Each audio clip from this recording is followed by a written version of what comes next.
Real estate మార్కెటింగ్లోకి వచ్చిన చాలా మంది బిజినెస్ సంగతి పక్కన పెట్టేసి రియల్ ఎస్టేట్ని బదనాం చేయడానికి ప్రయత్నిస్తూ ఉంటారు.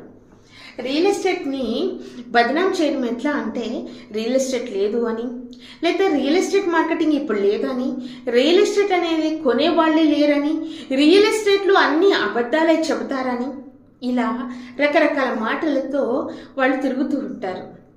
రియల్ ఎస్టేట్ అంటే ఉన్నది లేనట్టు, లేనిది ఉన్నట్టు కల్పించి కథలు అల్లడం కాదు.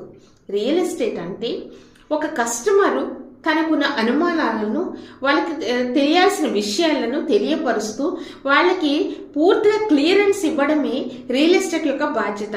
వాళ్ళకి క్లియరెన్స్ ఇచ్చి వాళ్ళ యొక్క డాక్యుమెంట్ వైజ్గా కానీ లేదా లొకేషన్ వైజ్గా కానీ వాళ్ళకి ఇన్వెస్ట్ చేసుకుంటే ఎంత ప్రాఫిట్ వస్తుంది అనే విషయాలకు వాళ్ళకి అవగాహన కల్పించిన తర్వాత వాళ్ళని భూమి మీద ఇన్వెస్ట్ చేయించగలగడమే రియల్ ఎస్టేట్ యొక్క మార్కెటింగ్ ఉద్దేశం.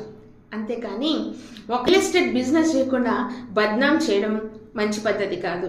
మీరు రియల్ ఎస్టేట్ మార్కెటింగ్లో ఎదగాలి అంటే, ఫర్ ఎగ్జాంపుల్ ఒక రాయిని చూసినట్లయితే ఆ రాయిగా చూసినప్పుడు జస్ట్ రాయి, ఆ రాయి ఎందుకు పనికిరాదు. కానీ ఒక శిల్పి చేతిలో పడినప్పుడు, ఆ రాయిని శిల్పంగా మార్చినప్పుడు దాని యొక్క విలువ అనేది పెరుగుతుంది.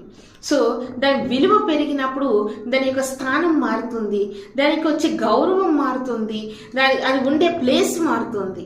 అలాగే మీరు కూడా రియల్ ఎస్టేట్లోకి వచ్చిన తర్వాత ఒక గురువు దగ్గర మీరు శిక్షణ పొందాలి, నేర్చుకోవాలి. ఈ నేర్చుకునే విధానంలో మీరు అనేకమైన ఇబ్బందులు పడవచ్చు, అయినా కూడా వాటిని ఓర్చుకోవాలి. ఎవరైతే ఓర్చుకుని నిలబడతారో వాళ్ళు మాత్రమే రియల్ ఎస్టేట్లో సక్సెస్ సాధించగలుగుతారు.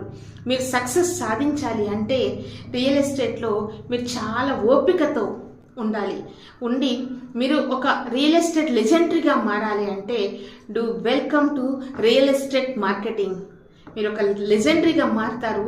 మార్కెటింగ్ ఫీల్డ్లో మంచి స్థానానికి వెళ్ళాలి అంటే, మంచిగా సంపాదించుకోవాలి అనుకుంటే ఇదే మా ఆహ్వానం. Good luck.